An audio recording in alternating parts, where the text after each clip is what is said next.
Este programa es auspiciado por Finaer, garantías para alquilar. Una solución para el inquilino y una tranquilidad para el propietario. Consulta en tu inmobiliaria de confianza. ¿Cómo consiguieron alquilar su hogar sin una garantía propietaria? ¿Por qué está tan tranquilo Ernesto? ¿Y qué feliz que está Miguel? Claro, ahora entiendo. Todos ganan con la garantía de Finaer. Por eso están felices. Garantiza tu alquiler con Finaer y sumate vos también.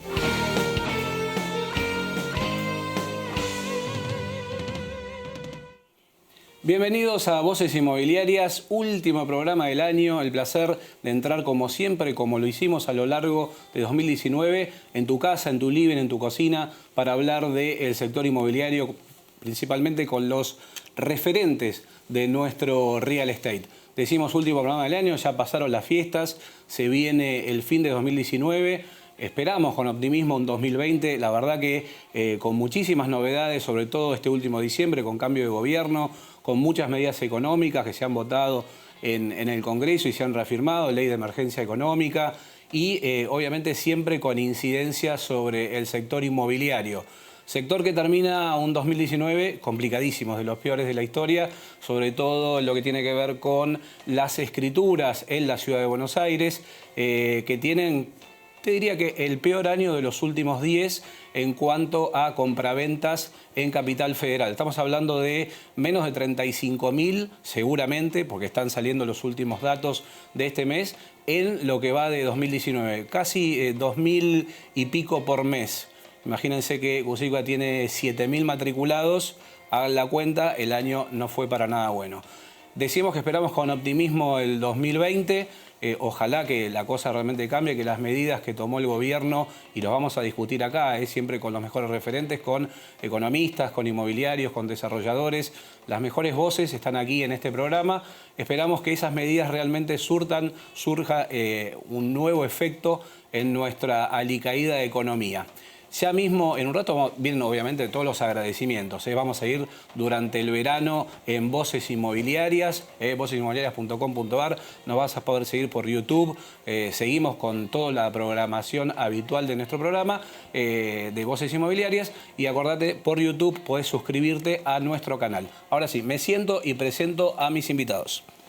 A mi izquierda, como siempre, Pablo García Fernández, socio de Capilla García Fernández. Bienvenido, Pablo. Buenas noches. Gracias, Juan. ¿Todo bien? Bien, muy bien. Todo, bueno, hablamos un poquito, terminamos un año tremendo. Sí, muy bien, digamos, pensando de una manera optimista. Fue un año muy, muy complicado. Sí. Muy, muy complicado ya desde mayo del año pasado, que venimos las inmobiliarias muy golpeadas. Pero bueno, nada, con optimismo a meterle garra y a meterle fuerza para que el 2020 sea un año distinto al que pasó. Vamos a analizarlo ahora.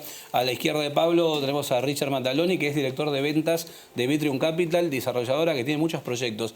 ¿Cómo andás, Richard? ¿Bien? Hola, Juan, ¿cómo andás? Bienvenido. Bueno, muchas gracias y bueno, obviamente gracias por la invitación. Creo que tu presentación fue súper contundente en lo que respecta a los números. Real, cómo estamos, ¿no? Real, Complicado. fáctica, digamos, con números oficiales. Estamos realmente terminando un año complicado. Estamos muy expectantes también con lo que va a suceder en la economía el año que viene, del impacto, bueno, de estas nuevas medidas que todos estamos empezando a tomar conocimiento y que ya se están Exacto. de alguna manera tratando. Así que, pero bueno, nada, la verdad que optimistas de alguna manera porque por el bien del negocio, por el bien del mercado, esperemos bueno, que tengan buenos impactos en lo que respecta bueno, a empezar a revertir esta situación negativa que tuvimos durante el año 2019. Ojalá que sea así, Ricardo. En un ratito vamos a meternos un poquito en la cabeza del desarrollador, ¿no? Cómo empieza a virar su negocio con una coyuntura como la actual y cómo proyecta 2020. Perfecto. A mi derecha, siempre un economista y joven, acá traemos economistas recontra jóvenes. Tenemos a Matías Ragnerman, que es economista jefe de Colatina. Bienvenido, Matías. ¿Qué tal, Pablo? Buenas noches, ¿cómo estás? Juan. Juan. Pablo, él acá. Perdón. ¿Todo bien? Bien, todo bien. Bueno, vamos a hablar un poquito de economía. Me vas a tener que analizar las medidas. Estamos apabullados por la economía. Sí. Me gustaría contagiarme un poco del optimismo. La verdad es que el nuevo paquete que se aprobó ahora en el Congreso puede traer una luz de esperanza. Es un plan expansivo. Después de mucho tiempo de ajuste del gasto, Sí. El gobierno de Alberto Fernández lo que está intentando es reducir el déficit fiscal, seguir en esa misma línea, pero a través del endurecimiento de impuestos y de dar algunos paliativos, algunos alivios por ahí a los sectores de menores recursos. esperando que eso se vaya al consumo y bueno, que ayude a, quizás no a reactivar la economía, pero sí a atenuar la recesión en el corto plazo. Ahora un ratito vamos a analizar si estos son paliativos o realmente hay por fin, ojalá, un programa económico de cara al futuro. No lo veo, pero bueno, ahora me vas a decir vos que sos el experto. Voy a presentar entonces a la derecha de Matías, Martín Fabiani, socio de FAB Consulting. ¿Cómo andas, Martín? Bienvenido. Hola, Juan. Muchas gracias por la invitación. Sí, todo bien. La realidad es que no estoy ajeno a la situación que han mencionado antes Pablo, Richard y Matías. Tuve un veranito de enero a mayo y después desapareció el veranito y vino el invierno, crudo invierno. Y bueno, la realidad es que peco de optimismo para lo que viene y siempre tirando para adelante. Así que... Ahora un ratito me vas a contar cómo hacer para captar a ese inversor y ese consumidor final y si capaz los desarrollos en pesos es la llave para abrir un poco el mercado inmobiliario.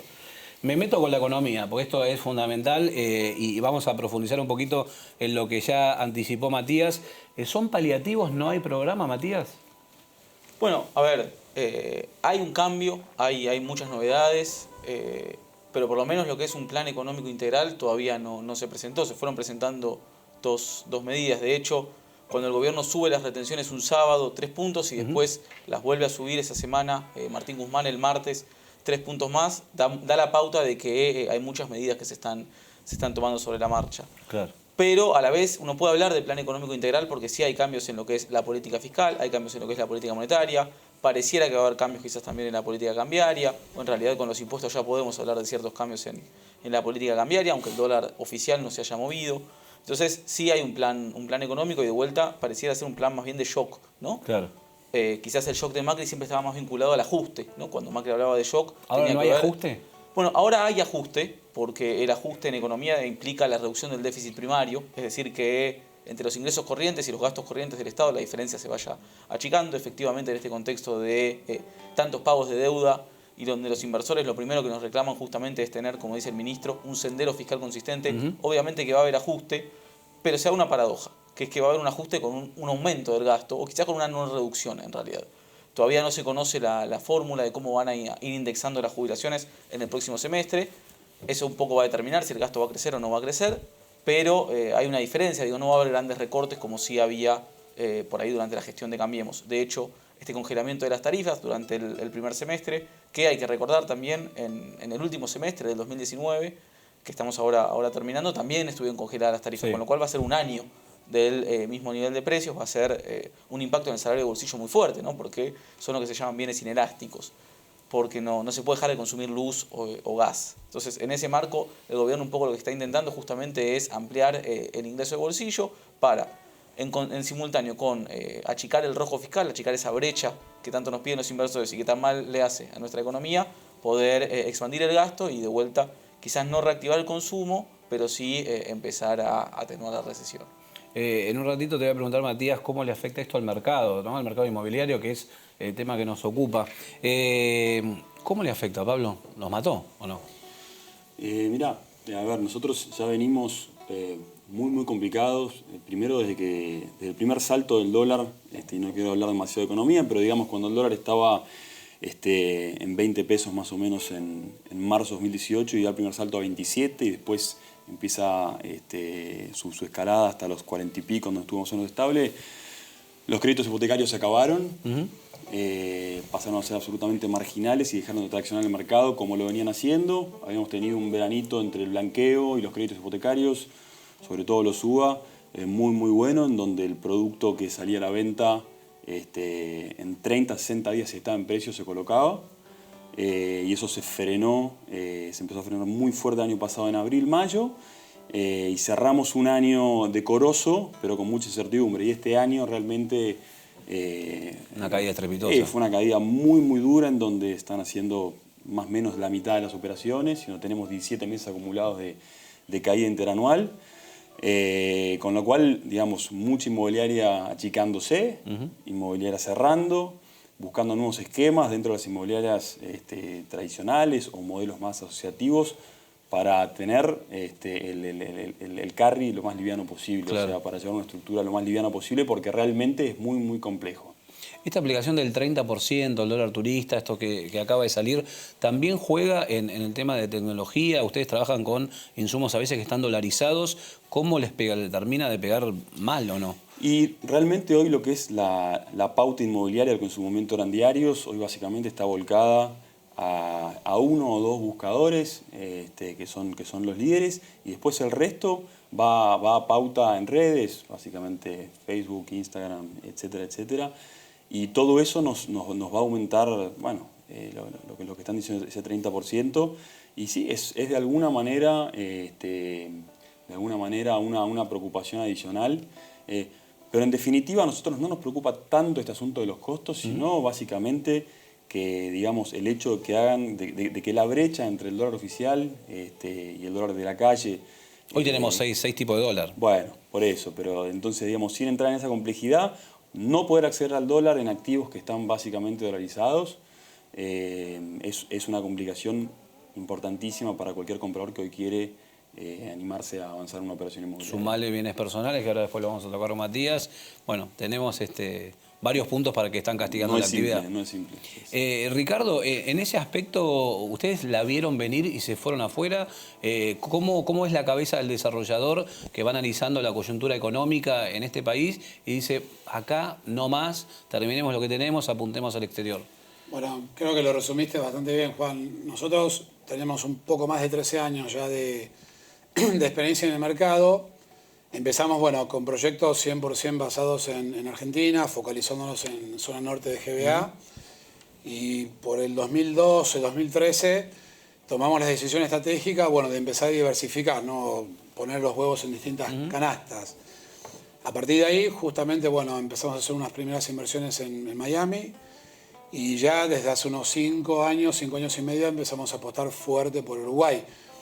Un poco acompañando esto que vos mencionabas, ¿no? De decir, lamentablemente, Argentina, digamos, nunca fue, o históricamente nunca fue un lugar o un país donde uno empieza a operar un año y al año siguiente o al otro o a los 5 o 10 años sigue teniendo como reglas de juego claras, consistentes o mínimamente previsibles.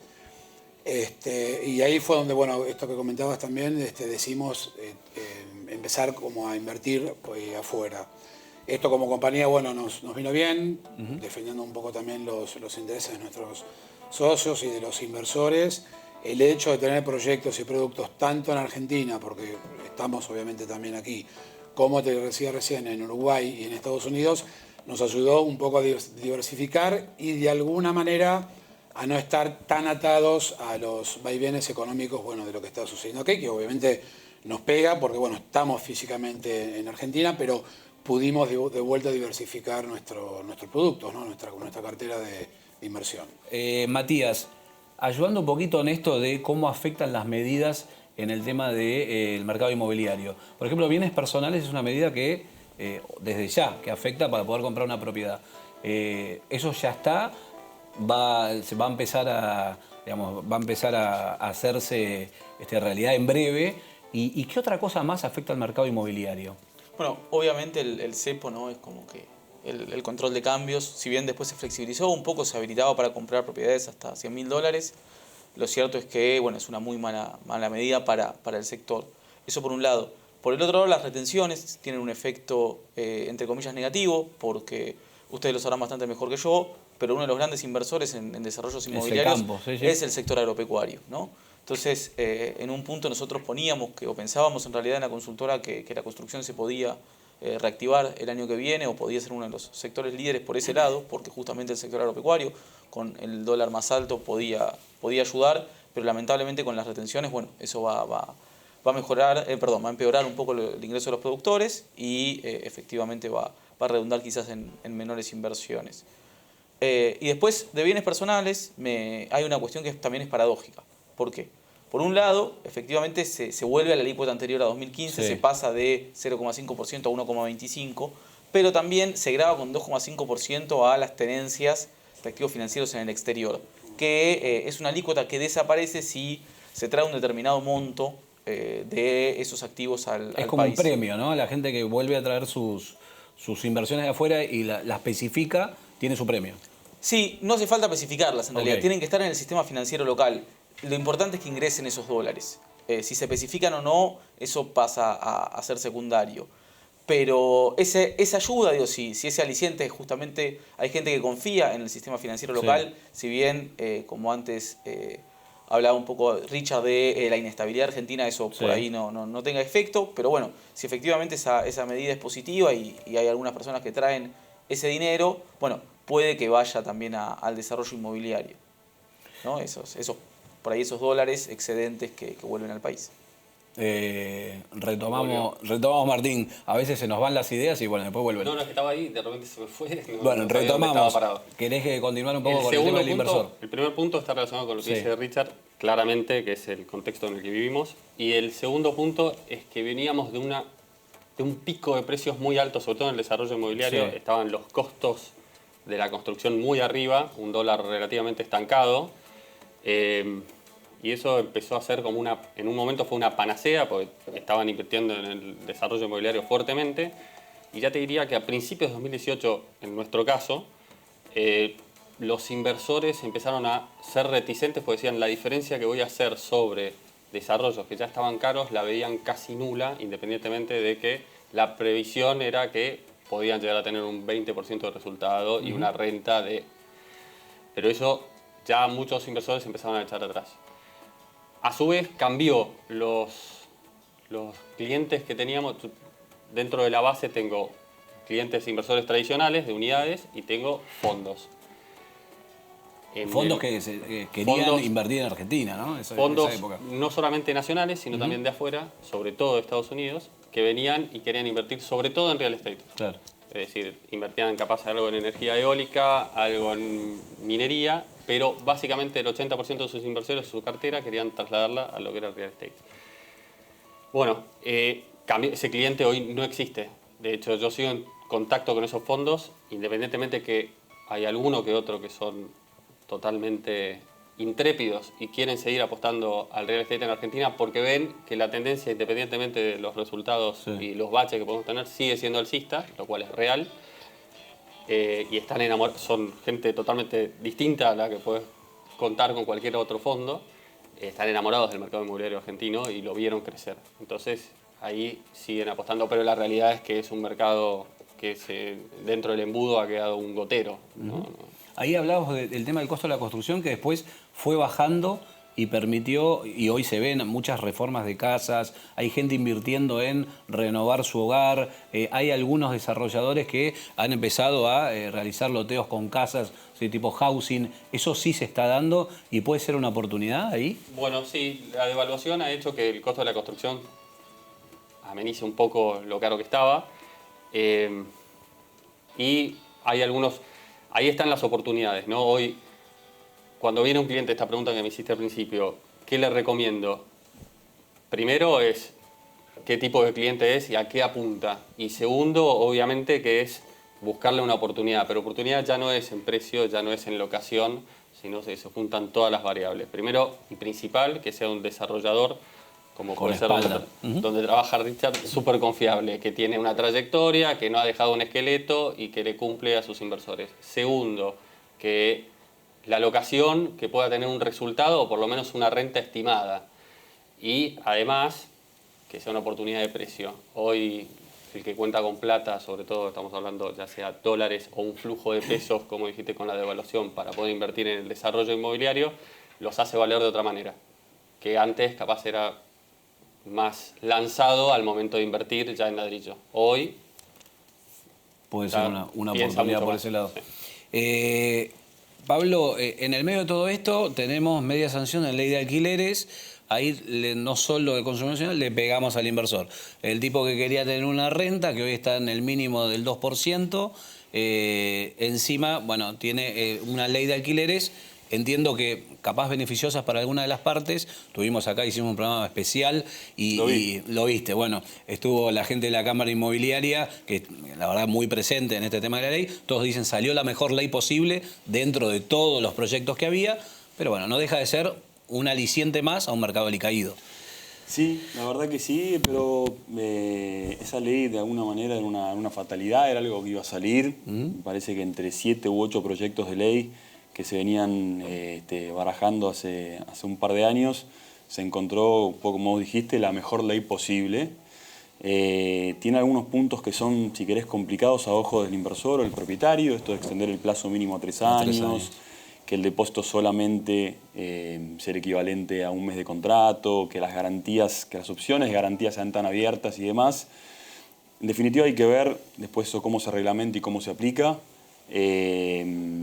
Pero sí, digamos, no fue una noticia tomada con optimismo por los pequeños inversores rentistas, que como dice algún colega de la Cámara Inmobiliaria y demás, no suelen ser excéntricos millonarios, sino muchas veces es alguien que logró juntar, digamos, durante su vida laboral $100.000, $150.000, compró un departamentito. Bueno, esa persona básicamente quiere una renta razonable y quiere seguridad. Entonces el asunto de que el contrato tenga un mínimo de 3 años y que haya un índice, con todo lo que implica tomar un índice medido por organismos públicos en este país, como regulador de ese precio, bueno, nada, digamos, deja muchas dudas o muchos interrogantes por resolver. Desde la cabeza, Pablo, ¿cómo haces para incentivar a tu equipo? Sí. A decir, muchachos, está todo mal, peor no puede estar, no sabemos, sí. ¿No? Porque dijimos, bueno, tocamos piso, se supone que empezaba a arrancar, después de las PASO, medio que la gente se animó, con nuevo gobierno se animó, ¡pum!, saquetazo. Sí. ¿Cómo lo incentivás? ¿Qué le decís? Che, muchachos, no está todo perdido. Mirá, tu pregunta es muy buena porque no es fácil de responder. Un psicólogo, un psiquiatra, no sé. No es fácil de responder porque por un lado, digamos, cuando hay pocos peces, por más que uno vaya con 20 cañas o con la mejor red, digamos, cuando no hay peces no los hay.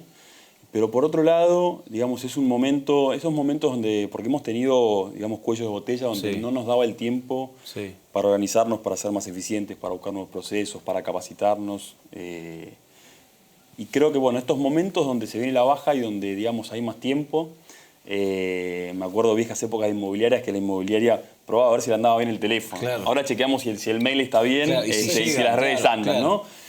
Pero en definitiva, digamos, son momentos para capacitarse, son momentos para afilar, ¿no? el hacha y para estar atentos, ser creativos, no quedarse quietos. O sea, hay toda una movida de nuevo modelo de inmobiliarias que exige que los que venimos de antes y los que arrancan ahora no nos podemos quedar. Tenemos que ser creativos, tenemos que buscar nuevas maneras, tenemos que llegar distinto a los clientes y agregar valor. Entonces, en definitiva, siempre hay oportunidades. Richard, ¿hay oportunidades igual en el sector local? ¿Ustedes están viendo, más allá de estar en Uruguay, en Miami, por ejemplo, relevamiento de terrenos, cosas interesantes que a partir de ahora, para lanzarse el año que viene y con nuevos productos, puede ser una oportunidad para el desarrollador local? Sí, nosotros, o sea, si bien estamos ahora haciendo foco en otros países, o en Uruguay particularmente, nunca dejamos de mirar el mercado local, porque bueno, el mercado local es donde estamos, es donde iniciamos y mucha consulta para ir a Uruguay ahora, mucha gente. Bueno, eso después lo podemos profundizar si querés, porque es increíble lo que subieron las consultas. Pero bueno, yo me quedo con uno de tus conceptos en lo que respecta a esto de ser creativo y de ser inventivos, ¿no? O sea, yo, bueno, como director comercial de la compañía, manejo también un equipo de ventas local y de afuera, y permanentemente estamos como, bueno, logrando llegar a este desafío de cómo nos diferenciamos, o sea, qué nicho conseguimos, de qué manera ofrecer algo distinto, hasta de repente trabajar el subject, no sé, de algún envío que vayas a hacer por mail a tu cartera de clientes, de qué manera hacer el abordaje telefónico. Entonces, esto de la creatividad hoy por hoy corre muchísimo. Coincido en esto de que por ahí hay pocos peces y muchos pescadores, pero también hay momentos donde, bueno, justamente los pescadores se relajan y uno tiene que estar con la caña más activa que nunca, porque, bueno, los peces están, son pocos, pero bueno, están y es clave esto de pensar y de inventar y de capacitarte también. Pero bueno, volviendo a tu pregunta, Juan, sí, nosotros estamos siempre, digamos, atentos a oportunidades de mercado. ¿Hay de terreno? Hay oportunidades, hoy por hoy también. Han bajado también algunos precios de terreno, ¿no? Bajaron algunos precios y lo que se están dando cada vez más es, antes, no sé, el vendedor bueno, te vendía contra X cantidad de dólares. Sí.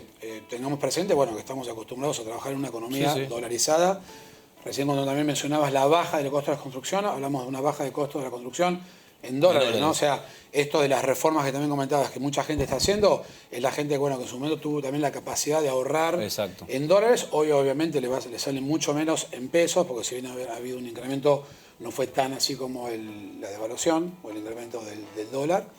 Entonces, el vendedor de terrenos hoy está también siendo creativo, ¿no? En esto de captar a su posible comprador. Entonces, antes te cerraba un precio en dólares y se fijaba. De repente fueron dólares más metros. Ahora son más metros porcentualmente a los dólares. Entonces, existen estos nichos también de terrenos en zonas interesantes o en zonas donde eventualmente uno tiene que hacer una apuesta y esperar a que se desarrolle.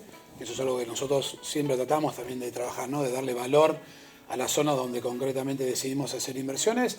Y bueno, y dentro de nuevas reglas de juego, entendemos que en Argentina también hay algunas oportunidades para hacerlo.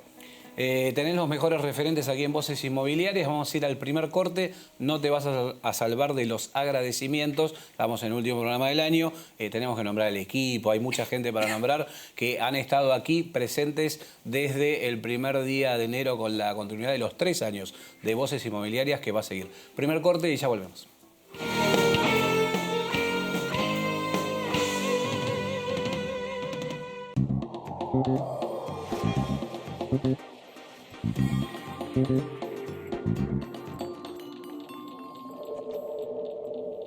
Si querés tasar, vender, comprar o alquilar, consultá siempre con un corredor inmobiliario matriculado. Es un mensaje del Colegio Profesional Inmobiliario.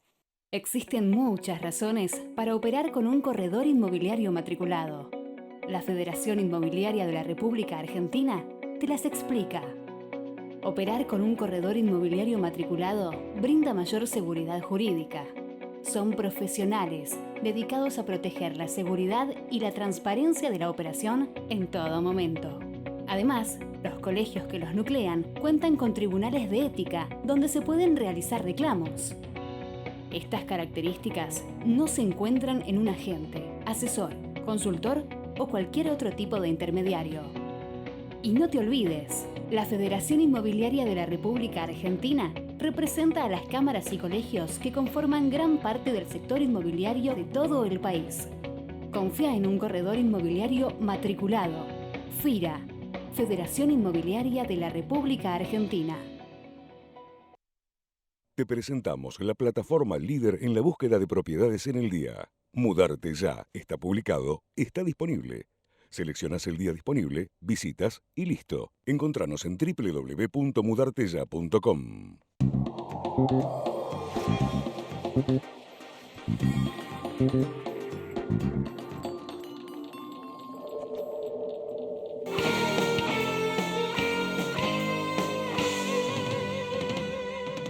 Continuamos con más Voces Inmobiliarias. Te decía, tenemos los mejores referentes para, en el último programa del año, saber lo que se viene en 2020. Y lo que se viene en 2020 tenemos que saber qué es economía. Así que, Matías, voy con vos de nuevo. Tenemos que seguir desmenuzando un poco las medidas. ¿Qué otra cosa más tenemos que esperar? Esto de 6 tipos de dólar. Digamos, ¿cómo? No sé, tenemos que ir a comprar. ¿Qué hacemos? ¿Buscamos dólares? Estos 200 dólares más el 30, ¿hay que usufructuarlo? ¿Hay que usarlo? Bueno, eso lo va a determinar la brecha. Okay. Si bien en los últimos días, en las últimas semanas, desde el cambio de gobierno, la brecha está subiendo, obviamente, se tomaron medidas. El gobierno tomó medidas conscientemente de que lo que estaba haciendo justamente era alimentar la brecha, pero bueno, concretamente priorizó cuidar las cuentas públicas, cuidar el resultado fiscal y también cuidar las reservas. Y bueno, de algún modo la consecuencia no deseada, el efecto no deseado, justamente era esta suba de la brecha. Ahora, a la luz de los resultados, algunas de estas medidas, o sea, ¿ha bajado el riesgo país? ¿Han reaccionado el mercado? Entiendo que bien, decímelo vos. Sí, a ver, el riesgo país perforó los 2.000 puntos por primera vez desde agosto.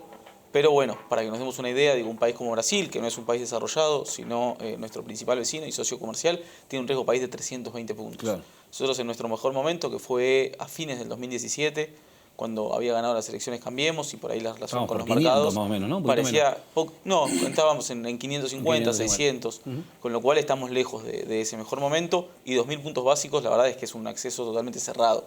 Digo, si bien estamos más cerca de volver, la verdad es que todavía sigue cerrado. Las medidas fueron tomadas a bien por los mercados porque de algún modo lo que se pensó en agosto, quizás no todos, pero sí una parte del sector financiero y de algún modo el dólar a 60 en ese nivel de precios reflejaba justamente ese temor, era que esta famosa frase de que íbamos a hacer Venezuela o de que por ahí se venía un descuido de la caja pública y una emisión descontrolada. La verdad es que las primeras comunicaciones de Guzmán, él habló fue muy cauto en el tema de la emisión, ¿no? Dijo, no vamos a emitir en forma descontrolada, por lo menos no fue claro en eso. Fue muy claro. De hecho, dijo que la emisión en este contexto financiero, una expansión del gasto con emisión era desestabilizante. Claro, esa palabra usó. Y la otra frase que a mí también me puso muy optimista fue decir que no iban a intentar bajar la inflación solo con tasa de interés. Bien. Y remarco solo, ¿no? Porque si bien durante la gestión de Cambiemos la tasa de interés fue la principal herramienta, durante el kirchnerismo o durante el final del kirchnerismo en realidad no cumplía ningún papel. Y creo que marca un avance en los dos, ¿no? Entender que en la Argentina cualquier cosa es inflacionaria. Y la verdad es que esta racionalidad que viene mostrando el ministro, tiene un impacto positivo, que obviamente es muy frágil. Digo, hay que renovarlo día a día y lo más probable es que durante las negociaciones de la deuda haya días de mucha tensión, haya días en donde haya propuestas concretas de resultados fiscales que no agraden a los inversores y el riesgo país responda, y después haya otros en donde pareciera que se va a acordar y el riesgo país baje, con lo cual vamos a estar en vaivenes constante, sobre todo durante el primer cuatrimestre del año, pero bueno, que haya empezado con el pie derecho no es un dato menor, sobre todo recordando cómo se fue Cristina en 2015, ¿no? En un rato te dejo picando una pregunta. ¿Vamos a ver un horizonte más o menos estable en 2021? No me lo contestes ahora, porque el horizonte ahora es Martín. Martín, a esta gente, hablabas hace un rato de los inversores, contabas un poco cómo iba el tema del desarrollo inmobiliario, la oportunidad capaz en la baja del costo de la construcción. ¿Cómo se le llega hoy al inversor con estas herramientas tecnológicas? ¿Cómo haces para que te den bola? Bueno, comparto plenamente, 100% lo que decían Pablo y Richard, que hoy en día tenés que ser muy creativo. Y la realidad es que hoy ya el masivo no existe, por lo menos en mi caso y con mis inversores, con los 70.000 que puedo tener contacto general y con mis 500 que son mi base chica. Hoy es todo uno a uno, es todo invitación, microinvitación. Ya el evento que vengan a comer y tomar no termina en nada. Por lo menos para mí, para ellos tal vez sí, pero para mí no. Y la realidad es que terminan siendo microeventos, terminan siendo mucho uno a uno, terminan mucho ir, buscar y como dijo, ¿eso habla de la exigencia del inversor? Con pocos peces. ¿Habla de la exigencia del conocimiento del mercado del inversor? ¿O qué cambió en el medio de todo eso para que esto sea cada vez más difícil de llegarle, no convencerlo? Es un poco de todo. Sí, el inversor cambió, el inversor está mucho más, con conocimientos mucho más al día de lo que es el mercado inmobiliario. Y por otro lado es esto de que hay muchos más reticentes a invertir. Claro. Si bien dentro de los desarrollos a los cuales asesoro o gestionamos, tenemos una cartera en España, futuramente también vamos a tener los de Richard en Uruguay y en Estados Unidos, no, pero no, lo que tenemos es en España, tanto en Sevilla como en Salamanca, y en mi caso, por lo menos hasta hoy, pocas concreciones para afuera, termina siendo muy aspiracional y lo complejo de poder llevar la plata a una inversión en ladrillo afuera, terminan bajándose y pensando de vuelta a invertirla acá. Eso es un caso particular, a Martín Fabiani con Fab Consulting le pasa eso. Pablo, también en el medio de todo esto, histórico debate y sobre todo en los últimos meses, los precios. Bajen muchachos, dijeron todos, ¿no? Por favor, ajusten los valores. Y acá se da también una dicotomía importante, ¿no? Porque muchas veces, y corregime si me equivoco, el propietario dice, pará, acá la lista de publicación vale $2.500 y capaz que hoy ya vale 200. Y te dice, no, yo quiero 2.500. ¿Cómo haces ahí? Mirá, ¿otro trabajo de psicólogo? Sí, hay mucho de psicología, pero también hay un poco de investigador y de evidencia, ¿no? O sea, y el sentido común. Tenemos, parte del problema, si querés, es que los precios venían subiendo muy fuerte 2016, 17 y 18. Seguimos con una inercia de precios que subieron, quizás hasta fines de 2018, sí, cuando aún el mercado ya estaba muy frenado en cantidad de operaciones. Entonces quedaron referencias de valor muy altas para los propietarios. Digamos, todos los dueños tienen un vecino, un amigo, sí, alguien conocido que vendió a tal valor. Entonces, de alguna manera, sin ser economista, digamos, el sentido común me dice que el mercado inmobiliario es lento en ajustar sus precios. Y creo que en Argentina en particular, en donde... Igual se ajusta por precio o por cantidad, digamos, no hay mucha... Totalmente. Digamos, por cantidades es evidente.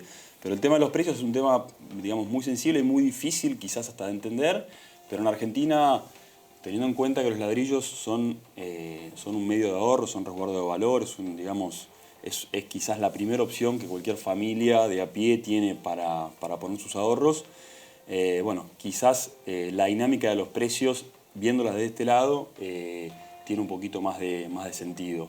Todavía hay gente, hay muchos propietarios prefiriendo sus ladrillos que las ofertas de 15 o 20% que hoy les hacen sobre precios de publicación. Eso es porque no tienen apuro tampoco por vender ese bien. Eso es porque no tienen apuro, sí, por un lado, y por otro lado, porque de alguna manera no tienen, digamos, no tienen opciones de inversión, claro, atractivas que lo justifiquen.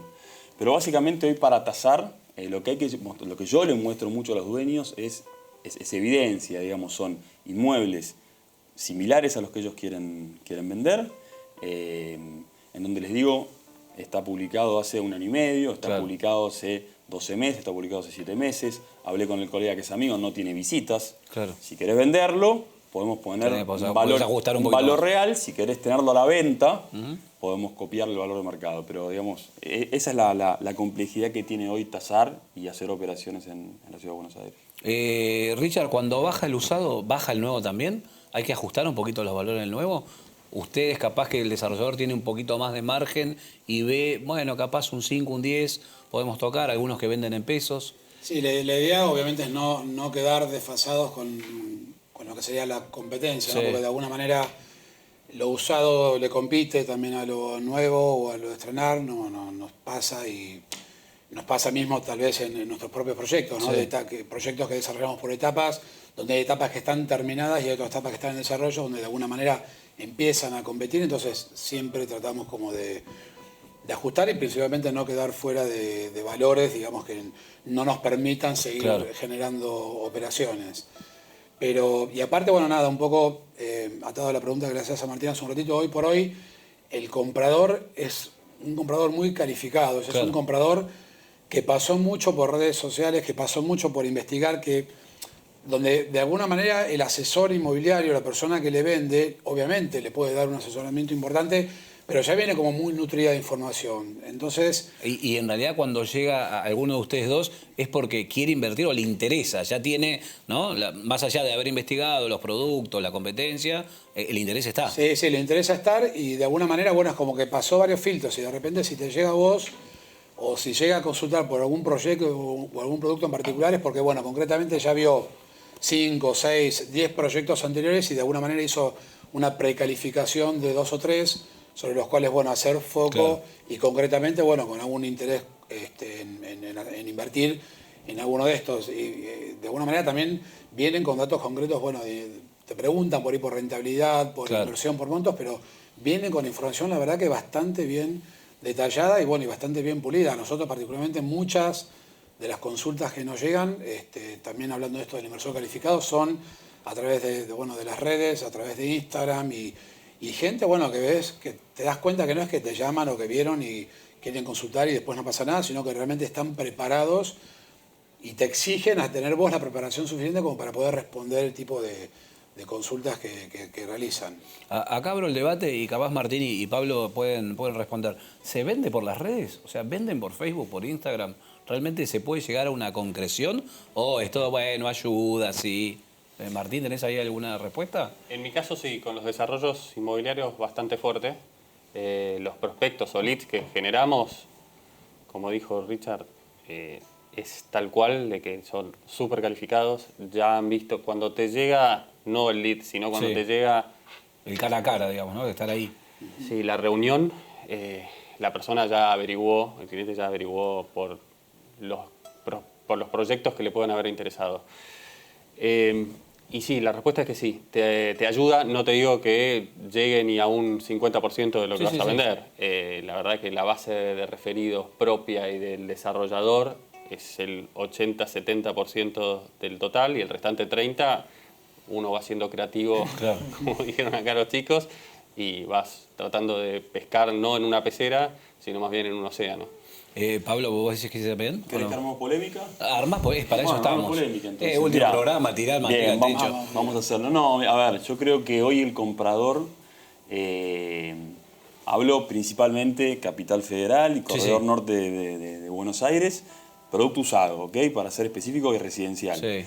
Pero yo creo que hoy el comprador sigue buscando lo que en su momento eran los principales diarios, digamos, hoy son los principales portales, Sí. que básicamente son dos, Sí. un tercero que está con mucha fuerza.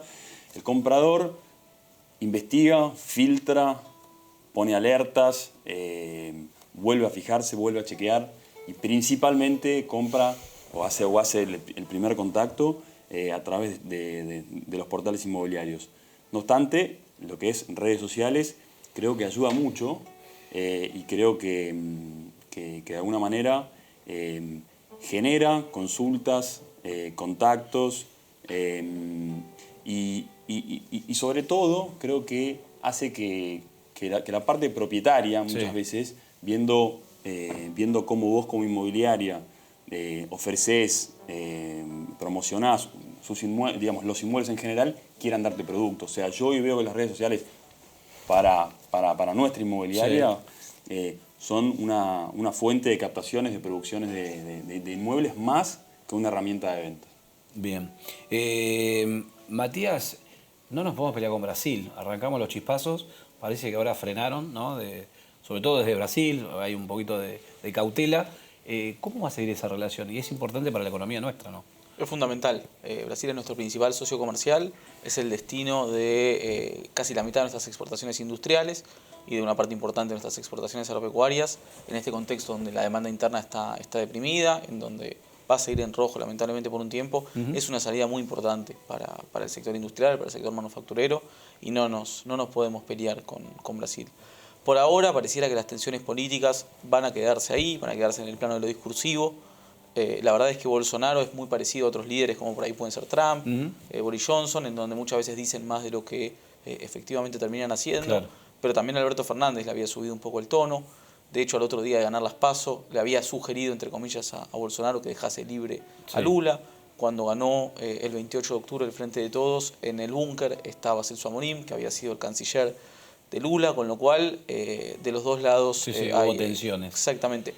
Paradójicamente, lo que nos ayudó fue, a principios de diciembre, Trump le puso aranceles al acero y al aluminio en las exportaciones de esos dos bienes, y bueno, eso nos ayudó, entre comillas. Nos unió con Brasil en ese aspecto. Exactamente, nos unió en la adversidad para poder encontrar otro mercado, porque son valores significativos y ninguno de los dos países anda bien. Si bien la economía brasileña tiene mejores perspectivas de crecimiento que la Argentina, concretamente el consenso de mercado proyecta un 3% de Brasil, hay que decir que, al igual que nosotros, pecaron muchas veces de optimistas. De hecho, este año habían proyectado un crecimiento del 2,5% y con suerte van a terminar en la zona del 1%. Sí. Pero bueno, Brasil podría ser un motor para salir de la crisis, como lo fue, por ejemplo, en 2002. ¿Y el FMI, vos ves un arreglo pronto?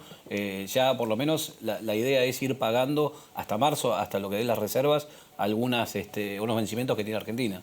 Sí, los vencimientos son con privados. En realidad no tanto con el FMI. Al FMI hay que empezar a pagarle a partir de 2022-2023. Por lo pronto, el nuevo gobierno empezó con un discurso bastante más belicoso de cara al FMI. Habla de que el organismo reconoce sus errores, reconoce los errores de política, que efectivamente algo de razón tiene. Las políticas del FMI lamentablemente no resultaron, bajaron sus proyecciones de crecimiento sistemáticamente, y eso es un síntoma que da cuenta de que no. Bueno, yo creo que la relación, si bien empezó muy tensa, a los dos, al igual que con Brasil, de algún modo nos conviene bien. Exactamente.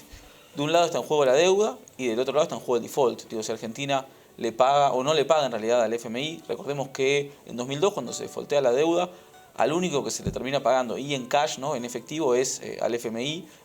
Le pagan incluso Lula y le paga hasta el propio Chávez, claro, ¿no?, que se pelea con todos los mercados de crédito, que salía vestido de rojo y sin embargo al FMI era imposible no pagarle. Con lo cual yo entiendo que es una relación que a los dos nos conviene. Sí, las políticas de austeridad que siempre recomienda el FMI y las políticas de lo que son las libre flotación, ¿no?, del tipo de cambio, o sea, que el Banco Central no se meta, que deje que la oferta y la demanda privada regulen ese mercado, parece que quedaron en el pasado, aparentemente con el aval del propio fondo. La última que te hago en este momento es estas medidas que se han tomado. El tipo que te está mirando, la señora que te está mirando del otro lado, ¿en qué se va a beneficiar? ¿Va a poder llegar un poquito mejor a fin de mes? ¿Va a poder ahorrar algo? ¿Va a poder pagar mejor los servicios? Bueno, el gobierno está intentando segmentar, ¿no? Si vemos, hay tres medidas, ¿no? Hay tres sectores que perjudicó. Por un lado está el sector agropecuario, por el otro lado están los jubilados y por el otro lado están las personas que viajan al exterior. De algún modo, paradójicamente o no, o casualmente en realidad o no, son los tres sectores que en líneas generales están más identificados con Cambiemos, ¿no? Los adultos mayores, el sector agropecuario y, bueno, por ahí la clase media o media alta. El gobierno pareciera estar intentando apuntalar a sus votantes. De hecho, las primeras medidas van en la línea de congelar tarifas, de reactivar cierto consumo, con lo cual yo entiendo que se está apostando justamente un plan de shock para reactivar la economía a la vez que se grava a los sectores más pudientes. Sí creo que, o también creo en realidad que la negociación de la deuda va a ser determinante. Si nosotros efectivamente logramos relajar los pagos, ¿no?, los vencimientos de capital e interés, siempre Guzmán habla de una deuda bonificada, ¿no? Si logramos bonificar la deuda, bueno, la situación se va a relajar, vamos a deber menos dólares, vamos a deber menos pesos. No me animo a decir que vamos a poder volver a los mercados, pero sí que la situación va a ser más calma. Caso contrario, si no logramos justamente negociar con los acreedores, estamos con fritas. Estamos al horno con fritas, sí. La situación de ahora va a ser, entre comillas, positiva en relación a lo que podría pasar en ese escenario, en donde se aceleraría la inflación porque seguirían saliendo dólares más allá del cepo, porque habría que seguir pagando, y el Banco Central tendría que salir a emitir para pagar la deuda en pesos, con lo cual se aceleraría también la inflación y, bueno, estaríamos en una situación mucho peor que la de hoy en día. Pablo, ¿qué tendría que pasar en 2020 para que estés contento con el mercado inmobiliario? No me digas que haya crédito, porque es una utopía, pero por lo menos algo que digas, bueno, salimos del fondo del mar, de a poco vemos una lucecita en el horizonte, por lo menos. A ver, si no puedo elegir la opción de que vuelvan los créditos... Es que es difícil. Yo creo que, digamos, cualquier medida que ayude o que facilite la moneda de pago que se usa para las operaciones inmobiliarias, que es el dólar, creo que ayudaría. ¿No se puede pensar en trabajar en pesos? Hoy hablaba con gente del interior del país, en Córdoba, y se manejan en pesos. O sea, el mercado, muchas provincias en el interior manejan su mercado en pesos. ¿No se puede pensar en trabajar en uvas, en trabajar en pesos? ¿Lo ves muy lejano eso? Mirá, yo lo que veo es que en general el propietario, no quiero decir el argentino, pero en general el propietario de inmuebles en Argentina quiere creer que sus ladrillos son equivalentes a ciertos dólares. Y esa persona está parada en ese lugar. Claro. Entonces me parece un poco utópico que, digamos, al menos que en el corto y mediano plazo, nuestro mercado, con una moneda tan fluctuante y tan débil, pueda empezar a manejarse en pesos. Richard, lo mismo, ¿qué esperás para 2020 en cuanto al desarrollo inmobiliario? ¿Qué tendría que pasar para que la cosa empiece a caminar un poquito mejor? Si hoy disociamos un poquito los mercados, claramente el desarrollo inmobiliario está un poquito mejor parado que el usado, ¿no?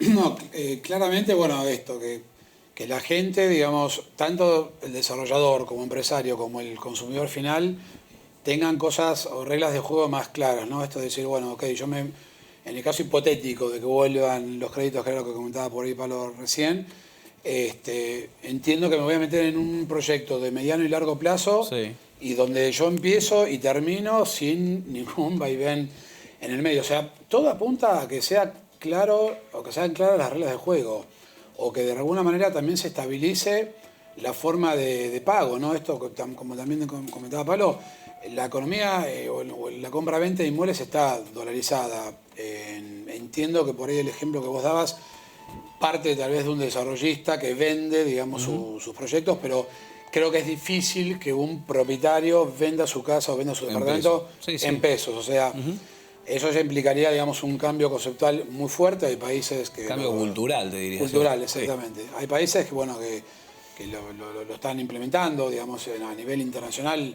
Es muy difícil que un país venda en una moneda que no sea la propia, pero tiene que haber, digamos, como un cambio cultural muy importante. Pero el cambio cultural, como consecuencia también, bueno, de la tranquilidad de la gente en que realmente lo que se dice, después se hace, estés o no de acuerdo, pero que tengas una regla de juego, digamos, clara como para poder concretamente tomar algún tipo de decisión. 2 líneas de Uruguay, ¿se incrementaron las consultas después de 10 de diciembre o después del 27 de octubre? Después, claro, de las PASO tuvimos un incremento importante.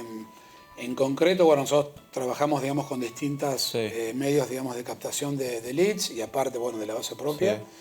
Y tuvimos en promedio un 350% de incremento.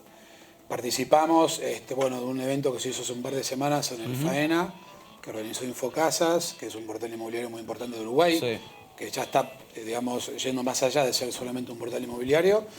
Y como consecuencia de ese evento, digamos, y de la gente que recibimos, ya cerramos unas 4 o 5 ventas.